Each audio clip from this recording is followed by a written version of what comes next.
guys, today I'll be talking about the likely Uniben Post-Utme economics question.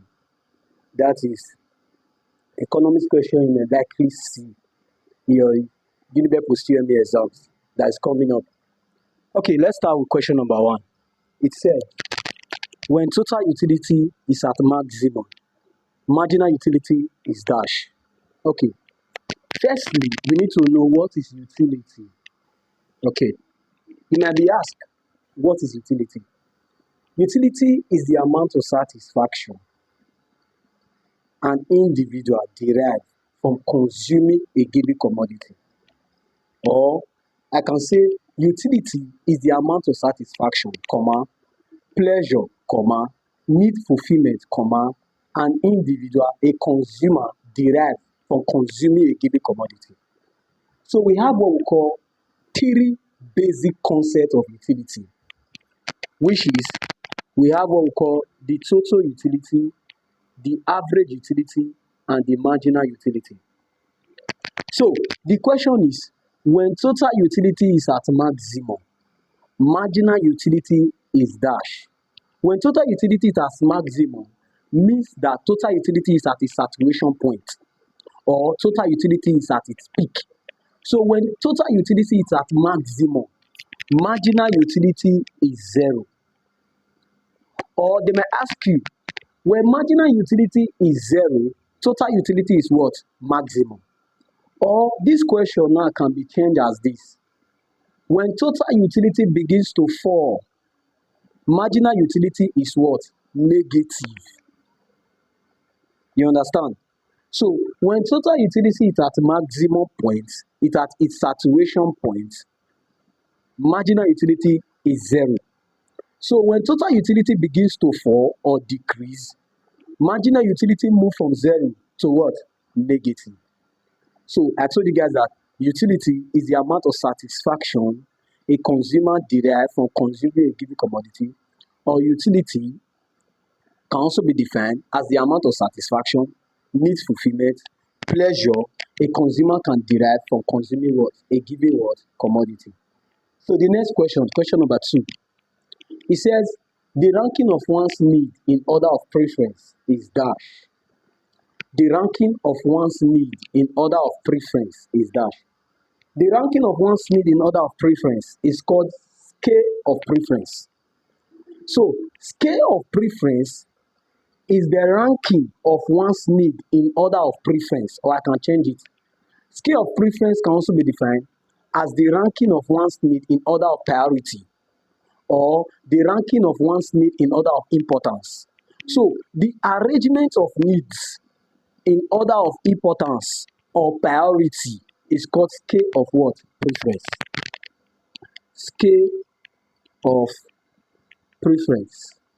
So you might be asking exam, the ranking of one's need in order of importance, the ranking of one's need in order of priority, the ranking of one's need in order of preference is called what? Scale of what? Preference. So number 3, the movement of labor from one job to another is called dash. Okay, the movement of labor from one job to another is called dash. First of all, what is labor? Labor is one of the factors of production. What are the factors of production? We have what we call land. Land is a factor of production. We have what we call labor. Labor is another factor of production. We have what we call capital. Capital is another factor of production. Then we have what? Entrepreneur. Entrepreneur is a factor of production. In the past question, they might ask you, they asked a question that, what is the reward for land? The reward for land is what? Rent. What is the reward for labor? The reward for labor is wages or salary. What is the reward for capital? The reward for capital is what? Interest. What is the reward for an entrepreneur? Three rewards for an entrepreneur. An entrepreneur can either make profit, can either make loss, or can break even. I know some students don't know that one. What is a break-even point? A break-even point is when a manufacturer or a producer neither make profit nor loss. So an entrepreneur can either make loss. If he make loss, can either make profit or he can either break even. So that break even means that when the entrepreneur buys for 500, it means that entrepreneur sells for 500. So the entrepreneur buys for 500, sells for 500. Does the entrepreneur make profit? No. Or do the entrepreneur make profit? No. Did he make loss? No. What did he do? He break what? Even. So the question is, the movement of labor from one job to another is called occupational mobility of labor. So occupational mobility of labor. So what is mobility of labor? Mobility of labor is the movement of labor from one point to another. So when labor now move from one job, changes job, maybe for example, the labor was working in a bank. He moved from being a banker to a teacher. What did he do? He changed the word occupation, moving from what? One job to another. That's what we call what? Occupational mobility of labor. But when the labor changes location but maintain the same job, it changes location but maintain the same job, it is called geographical mobility of labor. I come again. When labor changes job, that means a labor now is a banker, move from a banker to a teacher. That's what we call what? Occupational mobility of labor. But when labor changes location but maintain the same job, maybe a banker in Auchi becoming a banker in Lagos, it changes location but maintain that banking job. That is what we call what? Geographical mobility of labor. So labor, mobility of labor is the movement of labor from one point to another. So this question now, the movement of labor from one job to another, it is called waiting. Occupational mobility of labor. Occupational mobility of labor.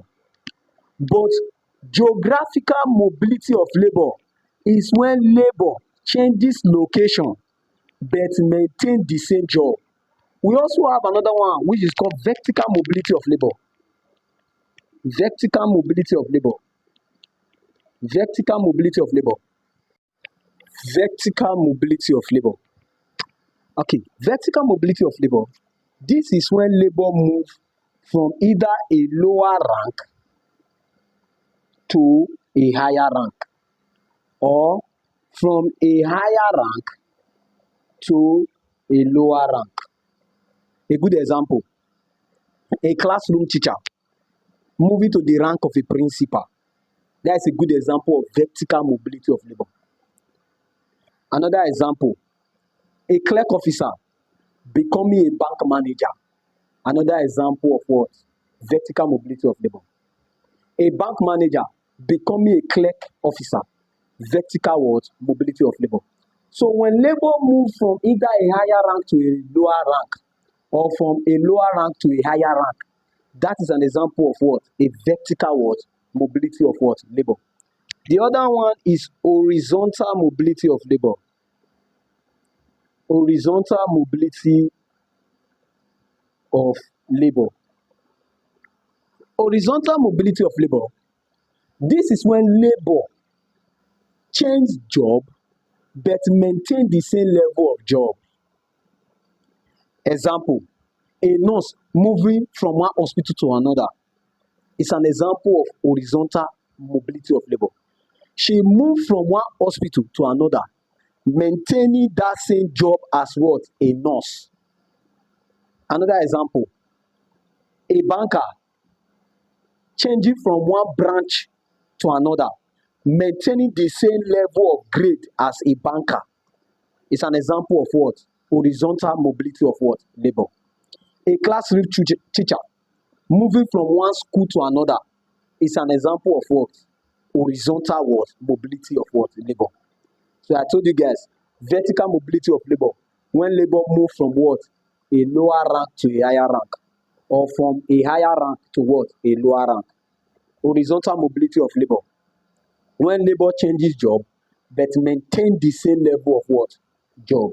So with this now, the movement of labor from one job to another, it is called what? Occupational what? Mobility of what? Labor. So we move to the next.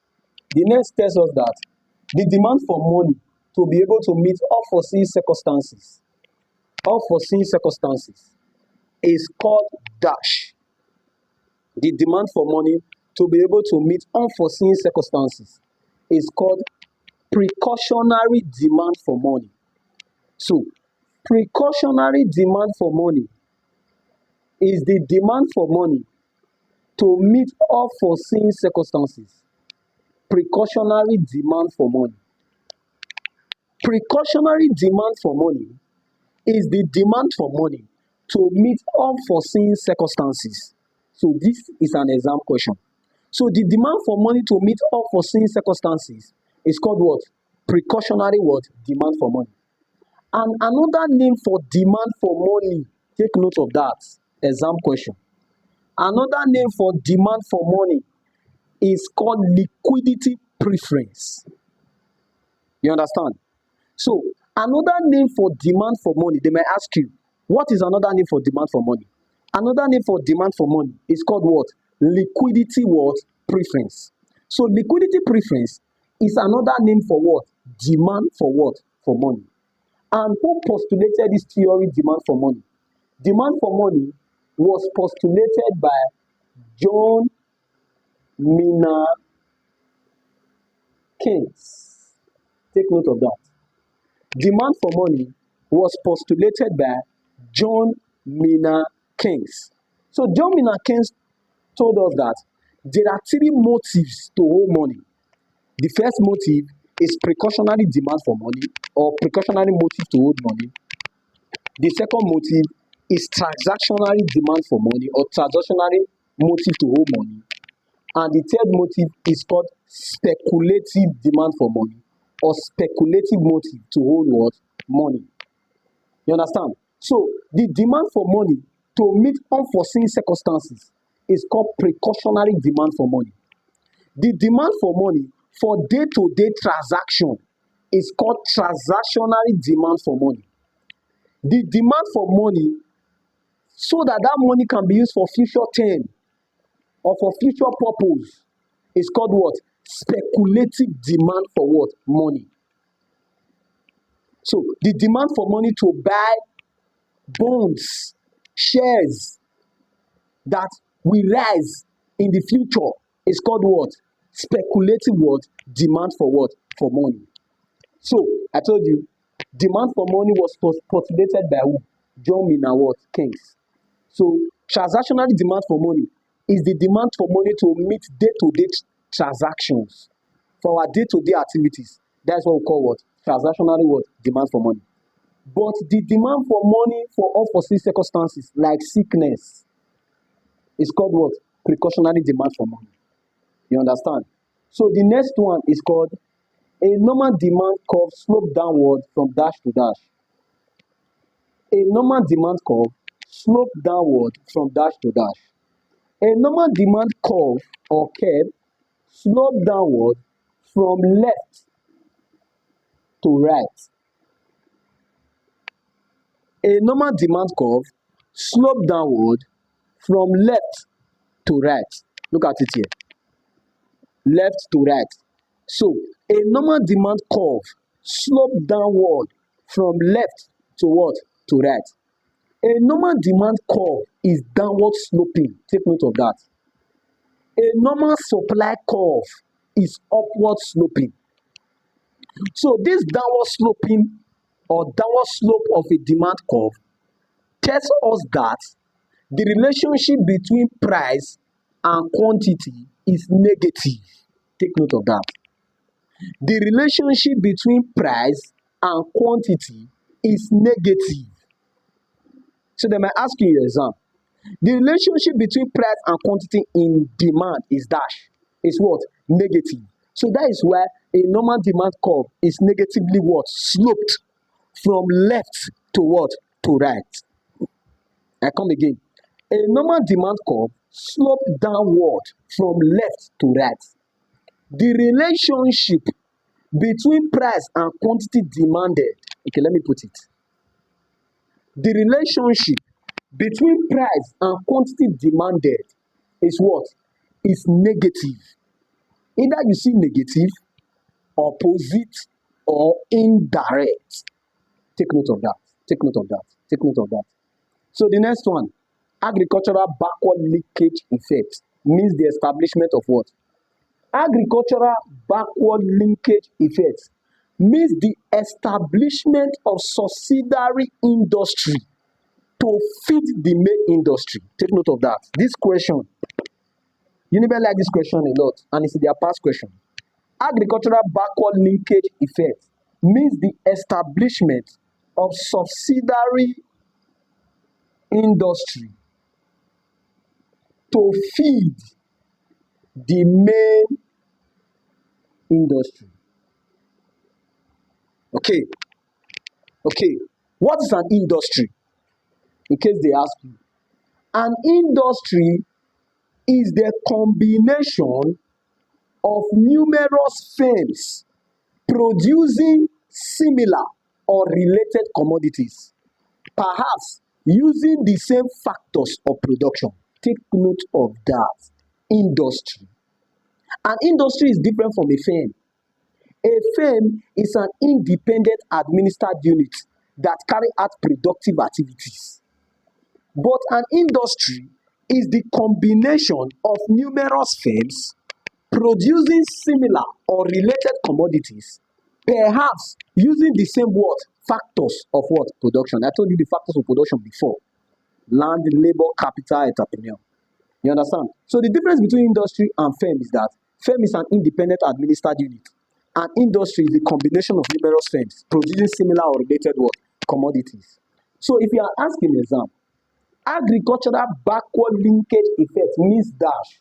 It means the establishment of subsidiary firms to feed, establishment of subsidiary industry to feed the main what?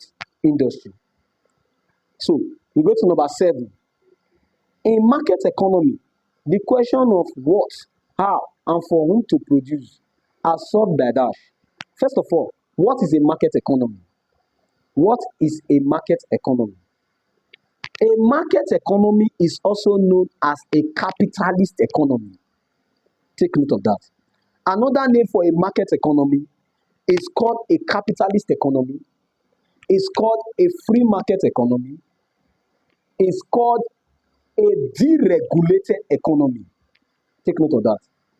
So, in a market economy, price is not determined by the government. Price is determined by the forces of demand and supply. You understand?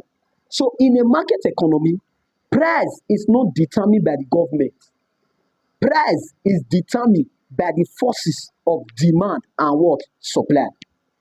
So, in this question now, in a market economy, the question of what, how, and for whom to produce are solved by what we call the price mechanism.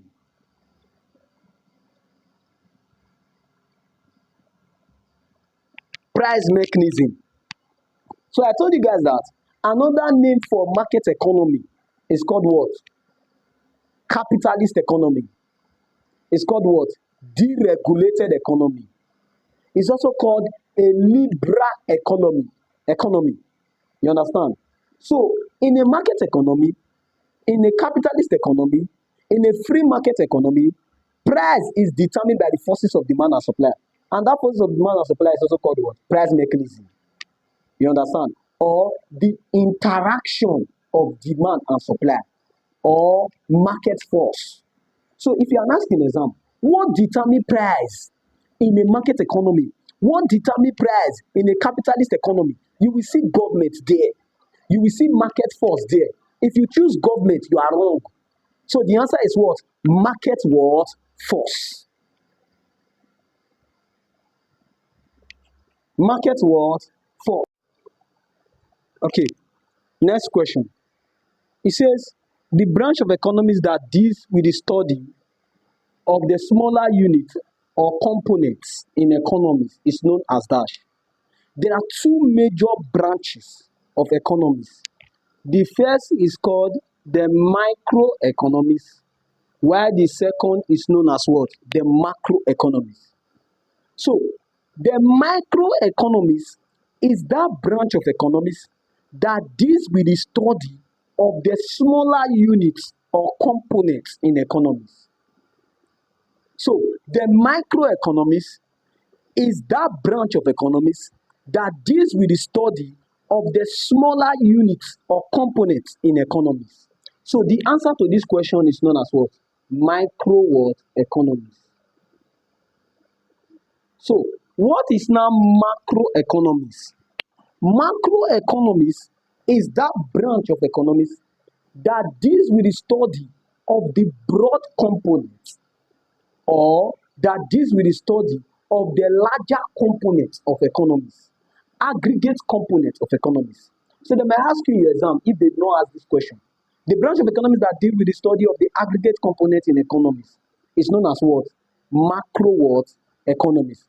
But the branch of economics that deals with the study of the smaller units, smaller components of economics is known as what? The micro what? Economics. So let's go to the next. The next is the average variable cost curve. So this question is, the average variable cost curve is dash. The average variable cost curve is U-shaped. U-shaped. So the cost curve of the average variable cost, the cost curve of the average variable cost is U-shaped. It's not only average variable cost that has a U-shaped curve. Take note. Average cost also has a U shape. So in case you do not see this one in exam, they may ask you, what is the shape of the average cost? The shape of the average cost is also what? U shape. The shape of the average variable cost is also what? U what? Shape. The next. The next. The essay of population was propounded by who? This is a very sweet question, and it's an exam question. The essay of population was propounded by Reverend Thomas Mathers. So this essay of population was a book, and that book was propounded by who? Reverend Thomas Mathers. So it was Reverend Thomas Mathers that propounded the book known as the essay of what? Population. In what year? He propounded that book in the year 1798. So it was in 1798, Reverend Thomas Mathers propounded the book known as the what? The essay of what? Population.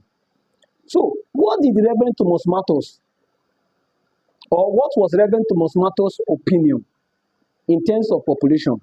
Reverend Thomas Mathers told us that population will grow at geometric progression, and the means of survival, which is known as food, means of survival, means of subsistence, will grow at what?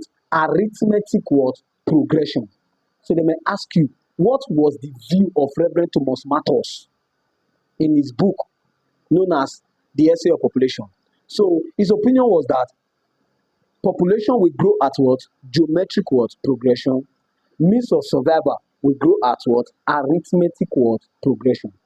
But there was a critics of Malthusian theory of population, which is also an exam question. They may ask you, what was the critics of Malthusian theory of population? The answer is improvement in technology or technical progress. It's a JAM question, and it's also a Uniben Post-Utme past question. So the major critics of the Reverend Thomas Mathers' essay of population is known as what? Improvement in what? Technology or technical what? Progress. So the next one. The most liquid asset of a bank.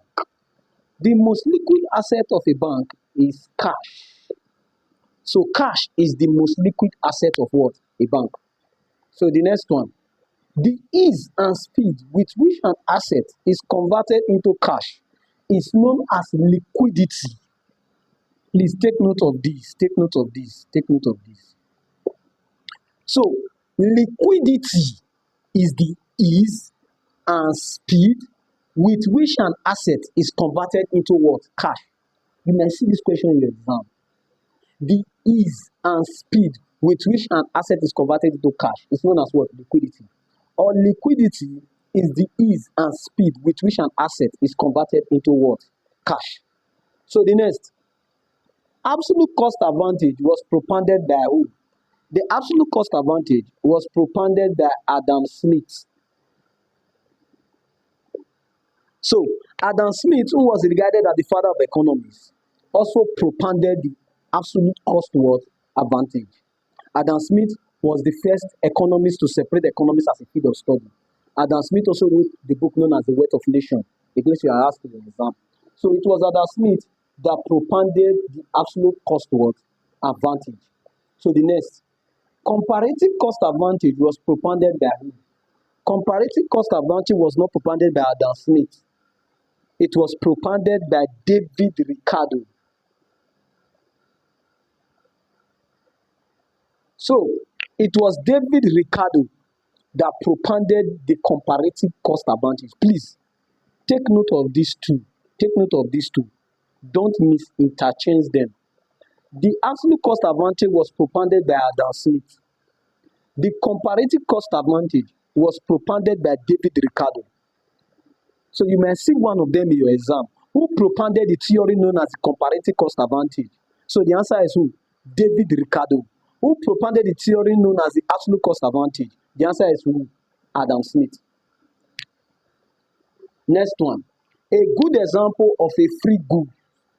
A good example of a free good is known as hair. So hair is an example of what? A free was good. Next one. A good example of a public good. A good example of a public good is known as defense.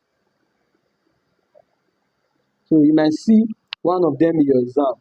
A good example of a public good is known as what? Defense. A good example of a free good is known as what? Hair.